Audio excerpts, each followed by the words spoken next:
A few weeks ago, I visited an Everlane pop-up store to see if the hype was real. I had been getting ads for this new ethical fashion company, and so I went and did something that I rarely do. I bought something brand new from a mall. Hey team, welcome back to another Levi's Save the World Hildebrand episode, the channel where we prove that you don't need to be a hero to save the planet. Today we are going to be looking at one of the hottest up and coming brands, Everlane, and whether or not they live up to their radically transparent claims. Everlane has branded themselves as something in between ethical high-end fashion and H&M. But is that even possible? That's the question we're gonna answer today. But first, let's start with the good stuff. Everlane is trying. Are they the fastest on the track? No. Did they even make the top 10? Barely.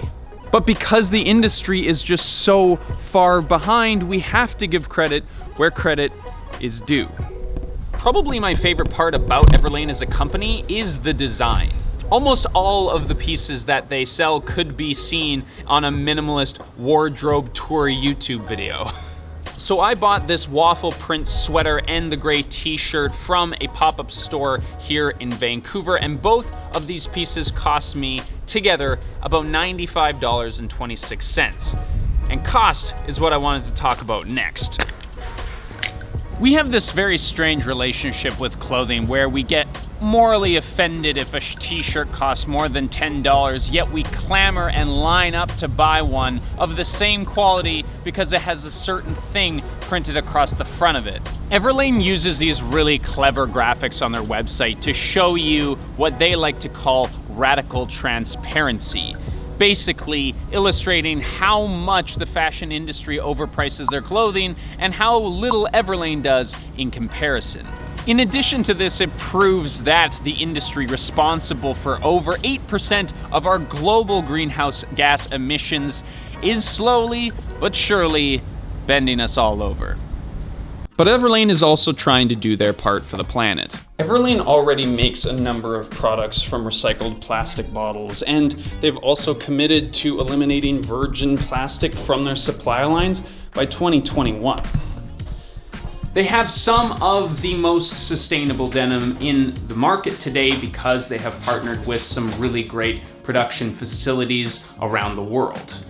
They also donate 100% of their profits from Black Friday to a charitable organization. This year they're donating to Surfrider, which is a nonprofit society that helps educate the public about plastic pollution and does a lot of pretty cool beach cleanups. Just last week, Leah and I teamed up with Surfrider to host a big beach cleanup for my birthday here on Vancouver Island. If you want to learn more about that, you should find me on Instagram and Twitter. So perhaps our headlines aren't filled with horror stories from sweatshops on the other side of the planet anymore. But that doesn't mean that this is an issue that we don't need to worry about anymore. Companies like Everlane need to have cheap labor in order to keep their prices competitive in this fast fashion market that they're in. But Everlane does try to source from factories that treat their workers with respect. So we are told. So as you might be able to tell, I am not sold on Everlane's crusade to become the world's coolest ethical fashion company. And that's weird for me because my channel is dedicated to showcasing the amazing companies on this planet that are making a difference in the world. But I think it's really important because companies like Everlane are out there to sell clothes, and they're selling on the premise that they are more environmentally friendly than others. And so the rest of this video is going to be me picking apart some of those claims, and it's not going to be positive. If that is not what you are looking for today, please go and check out one of my many videos that I have here on this channel where I celebrate the amazing work being done by companies around the world. However, if you are ready for a rant, come with me. We live in a world where a high quality product is trumped by one that people like the look of. Sorry, Dad, but it's very true.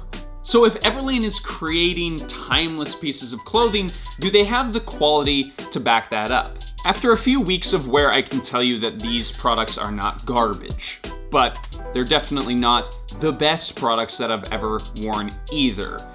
And this is really the theme of Everlane overall. High expectation promises and somewhat disappointing results. And this is no more pronounced than ever on their website. Now, if you've followed this channel for a while, you know that my product reviews start with a quick look for third-party certification, some kind of outside validation to confirm the claims made on the company's website. Everlane has no third-party verifications at all. They aren't a B corporation. They don't contribute to 1% to the planet, and from what I can tell, they aren't certified with any serious material organizations such as Fair Trade, Cradle to Cradle, or Blue Sign. They also haven't really innovated or capitalized on some of the new innovative materials that are taking over the fashion industry right now, like organic cotton, Tencel wood fibers, or hemp. But this is where things get sticky, because without any kind of third-party verification, Everlane can pick and choose the environmental stories that they want to tell about themselves. They're tapping into that fast fashion guilt that you feel, and have built a website that you only need to skim briefly to learn that this company is radically transparent. They have an entire section of their website dedicated to their sustainable denim, email blasts about their clothing made from recycled bottles, and they casually mention that their sneakers are carbon neutral. But in all of this, you will notice that they do not mention any of their other materials. So if you click on the factories tab on their website, it brings up a catalog of all of the different facilities that provide Everlane goods. If you click on these factories, you'll see well-lit photos of workers and the materials with a little write-up of the owners who manage them. But we have no actual way of knowing whether or not these are real, because a whole bunch of them are named stuff like the Leather Accessories Factory. But I have to reiterate that none of this can be confirmed because there's no third-party verification. This might not be a list of all of their factories, and it might just be a list of the ones that had the best lighting. So Everlane is probably, arguably better than some of the other fast fashion companies that are operating in the market today. But they have clearly exaggerated a lot of their claims, and there's no real way to confirm that any of the things that they say are true. Now, this is why it's a problem, because if you Google ethical fashion brands, Everlane is #1 on the first 2 articles, and it's the first photo shown on the 3rd. They've become this hero of the fast fashion industry, and yet they really don't have anything to back it up. In a consumerist world where we're constantly being bombarded by these messages that our dollar vote matters and that what we buy says an incredible amount about us, it's really difficult to know what is the right decision. I would know because I've built this channel partially on that anxiety. The reality is I really want to like Everlane. They have the marketing chops, they have the backing, they have the proven profitability to show that sustainable and ethical fashion is something that people really want right now. But the reality is that they just aren't as good as they say they are. Built off of your anxiety and the promise of radical transparency, they've made a lot of money through marketing, essentially. And that's really unfortunate. But what's not unfortunate is that you can make a choice that does make a difference. If you're not gonna buy from Everlane, you should buy from a company that is highly reputable, that has third-party verification, and I have a number of videos about companies like that you can check out on my channel.